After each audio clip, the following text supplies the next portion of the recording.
Unidad 7. Instalaciones domiciliarias de alcantarillado diseño. Esta unidad inicia el segundo bloque que comprende instalaciones domiciliarias de alcantarillado, que abreviadamente se denominan IDA.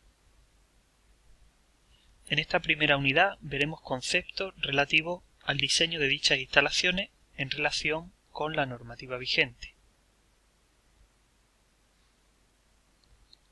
En primer lugar, referido al IDA, podemos ver la definición, el concepto y la finalidad de las instalaciones de alcantarillado. No solo es evacuar las aguas residuales, sino que también deben de evitar que los gases, debido a dichas materias residuales, se introduzcan en el interior de los edificios. Por lo tanto, estas instalaciones no solo se encargan de evacuar las aguas servidas, sino también el aire, los olores y los microorganismos de las tuberías. Aquí tienen una lista de toda la normativa aplicable para el diseño de las instalaciones. No usaremos todas en el curso, pero deben de conocer por lo menos las que existen y para lo que vale cada una. Antes de pasar al diseño de instalaciones de alcantarillado, debemos repasar una serie de conceptos preliminares. En primer lugar, la pendiente hidráulica o piezométrica. Deben recordar que en estas instalaciones, a diferencia de las instalaciones de fontanería, el agua fluye sin presión, es decir, fluye por gravedad. Por lo tanto, cuando diseñemos una instalación, debemos de asegurar, tal como se muestra en esa figura, que conservamos lo que se llama la pendiente hidráulica, es decir, una diferencia de cota que permiten que las aguas se evacúen a una velocidad adecuada y sin provocar obstrucciones en la instalación. En segundo lugar, el sifonado, o también denominado cierre hidráulico. El sifonado se produce cuando un líquido ocupa toda la sección de una tubería, impidiendo que el aire pase de un lado a otro. En la práctica, el sifonado se emplea para evitar que los malos olores y los gases se introduzcan en el interior de las estancias. Aquí podemos ver algunos ejemplos prácticos de cierre hidráulico. En general, se dispone una depresión en el tubo de manera que cierta cantidad de líquido quede en el depósito. De esta manera se impide que los gases de la instalación de alcantarillado alcancen el interior de los locales. Asociado al problema del sifonado en los cierres hidráulicos está el problema también de la ventilación. Existen algunas instalaciones de saneamiento de alcantarillado, sobre todo las más grandes, en las que las presiones debidas a las descargas de los pisos superiores pueden provocar lo que se denomina una rotura del cierre hidráulico, es decir, que la presión haga que el tapón de líquido que detiene los gases de la instalación se rompa. En la práctica eso ocasiona malos olores en el interior de los locales. Esto, como veremos más adelante, se asegura mediante una adecuada ventilación de la instalación. También debemos de tener en cuenta el problema de la autosucción, debido a las presiones que se ejercen en el interior de la instalación. En la práctica esto tiene que ver con la distancia máxima que deben tener los aparatos hasta el tubo vertical de descarga. Para representar las instalaciones de alcantarillado debemos seguir una serie de criterios gráficos que, como vemos, están especificados en los anexos del RIDA. A continuación pasaremos a definir las partes principales de una instalación de alcantarillado siguiendo la terminología que emplea el RIDA. En primer lugar, vemos lo que es una instalación domiciliaria de alcantarillado de aguas servidas. Es toda la instalación que va desde los artefactos hasta la última cámara domiciliaria inclusive. A partir de la última cámara domiciliaria, la instalación es de titularidad pública. La unión domiciliaria de alcantarillado es el tramo que va desde la última cámara de inspección domiciliaria, excluyendo a esta, hasta la red pública. Dentro de la instalación de alcantarillado, cuando tenemos varios usuarios, distinguimos, al igual que hacíamos para la instalación de agua potable, la instalación interior de alcantarillado. Esta instalación de alcantarillado pertenece a un único usuario, a diferencia de las conducciones que pertenecen a un conjunto de usuarios dentro de un edificio. Las tuberías verticales que recogen las descargas de los aparatos se denominan tuberías de descarga. Como ven, se puede tener tantas tuberías de descarga como se quieran en una misma ida. Existen las llamadas tuberías de descompresión que, como veremos más adelante, sirven para evitar que se produzca el sifonamiento y otras anormalidades en la instalación. Estas tuberías, como pueden ver, son verticales pero no están conectadas a ningún aparato de descarga. También veremos otro elemento muy importante que es la ventilación. Todas las instalaciones de alcantarillado deben de estar correctamente ventiladas.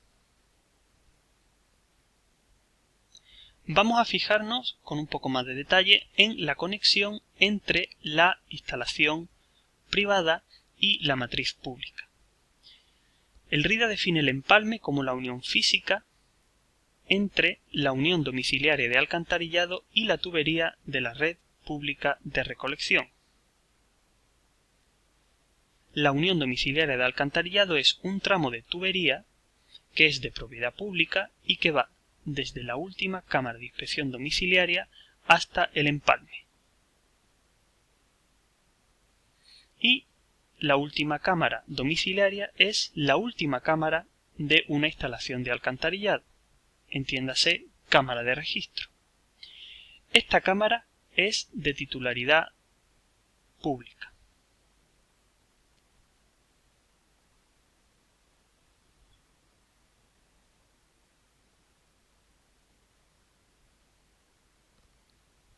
Es también importante definir los actores competentes y las responsabilidades. En este punto nos remitimos al tema anterior que vimos de diseño de instalaciones de agua potable. Al igual que en el caso de instalaciones de agua potable, podemos tener algunos casos particulares cuando diseñamos una instalación de alcantarillado. Veamos cuáles son. En el caso de una urbanización privada, nos debemos remitir al artículo 94 del RIDA, y en este caso aplica lo mismo que veíamos para instalaciones de agua potable. Debemos construir una red bajo las vías de acceso a la urbanización que será de titularidad privada, pero que se construirá con criterios de redes públicas. Cuando un predio o una propiedad no puede tener acceso a la matriz pública, puede hacerlo a través de otra propiedad. Sin embargo, para que esto sea posible, deben establecer lo que se denomina una servidumbre de paso. Como ven, es el mismo fenómeno que veíamos para las instalaciones de agua potable. Se puede dar el caso de que si hacemos una instalación de alcantarillado en una localización remota que no tenga acceso a la red pública, nos encontremos sin acceso a un punto de descarga. En este caso, debemos de disponer lo que se denomina una fosa séptica.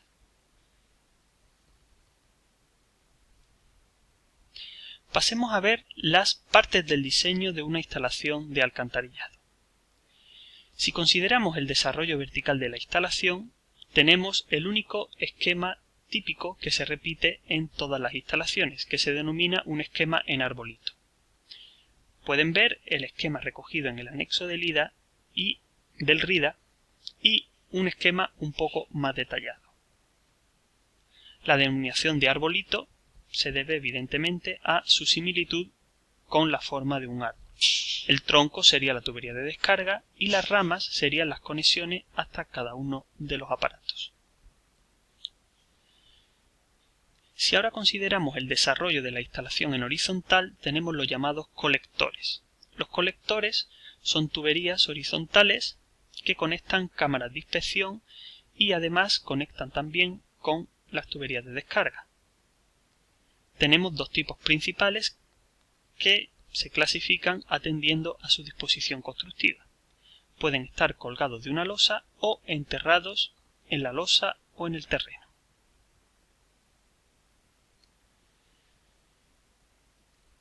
Si consideramos el desarrollo horizontal, también podemos tener lo que se denomina una pequeña red de evacuación.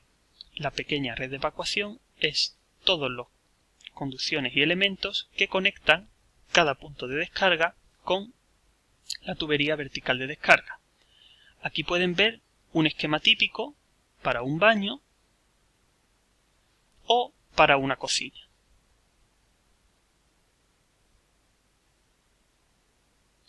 Pasamos a continuación a ver el tipo de instalación según la ventilación. Hay 4 tipos de ventilaciones, 3 principales y 1 accesorio.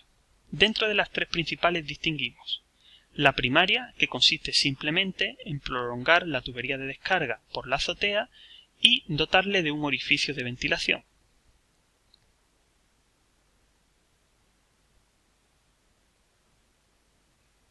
La ventilación secundaria incluye a la primaria, pero además, como pueden ver en el esquema, consiste en disponer una tubería paralela a la tubería de descarga. Esta instalación de ventilación secundaria tiene la ventaja de que evita el sifonamiento de la instalación.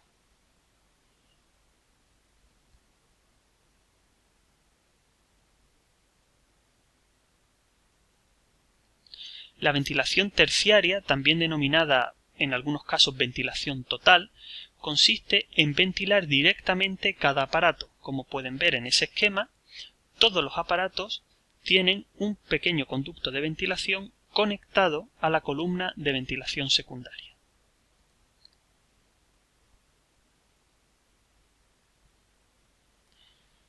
Como método complementario, aunque no recomendado, existen lo que se denomina las válvulas de aireación, que son unos pequeños elementos con los que la instalación ventila al interior del local, no al exterior. Solo se recomienda para situaciones extremas y muy justificadas. El RIDA, en sus artículos 97 y 98, establece las condiciones mínimas de ventilación que deben de tener para cada tipo de edificio. Dependiendo del número de pisos, deberán disponer un tipo de ventilación u otra.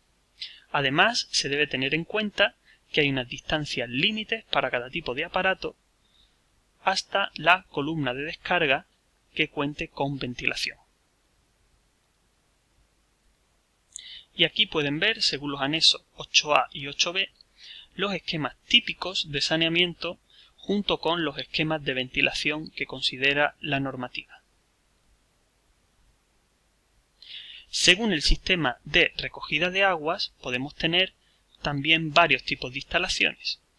Tenemos, en un edificio normal, agua de lluvia y agua negra o agua fecal. Podemos recoger todas las aguas en un mismo sistema, se denominaría sistema unitario, recogerlo en un sistema separativo, totalmente separado,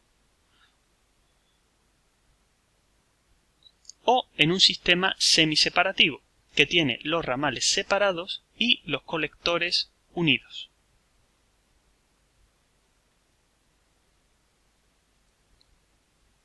El RIDA establece como obligación que el sistema de recogida de aguas sea separativo.